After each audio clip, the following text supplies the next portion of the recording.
Vatican city کا نام تو آپ نے بہت سنا ہوگا. آج نظارہ بھی کر لیں لیکن عبرت کی نگاہ سے کریں. یہ پوری دنیا کی عیسائیت کا مرکز ہے، لیکن کیا اس مرکز میں عیسائیت ہے؟ بہت مشکل ہے یہ سوال کا جواب. تعریف شدہ عیسائیت ہے، مسخ شدہ ہے، بھولیا بگاڑ دیا ظالموں نے.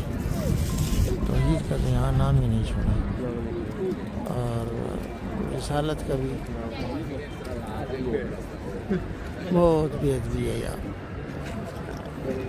اپنے رسول صلی اللہ علیہ وسلم حضرت عیسیٰ علیہ السلام کی باتوں کو بھی کہاں مانا جاتا ہے، اور اب تو کچھ بھی نہیں مانا جاتا. یہ خالی ہوتی ہیں یہ ساری عبادت گاہیں اور یہ سب کچھ جو آپ دیکھ رہے ہیں نا، کسی زمانے میں تھی، اب تو یہ خالی ہوتی ہے.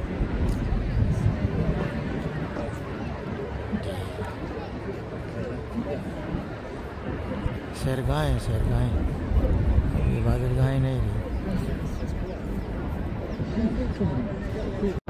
والا روم کی ایک باری سے شہر کا نظارہ ہے جناب.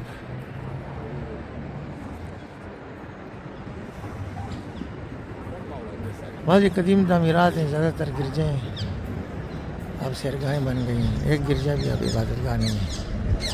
کیا ملکی کیا غیر ملکی، سب آتے تھے ادھر سیر کرتے. اللہ پاک کا نام لینے والا وہاں کوئی نہیں. نے کہا کہ آپ کو روم کا ایک منظر عبرتناک دکھا دیں. یہ دیکھیں، گرجا کی عمارت کو بنانے والوں نے بڑی زوردار بنائی تھی، اگرچہ وہ بھی شرک کی عمارت بنائی تھی، لیکن اب وہ شرکیہ عبادت بھی نہیں ہے یہاں، کچھ بھی نہیں. صرف مادیت پرستی ہے اور عیسائیت عبرتناک انہوں نے جو حاصل کیا ہوا ہے وہ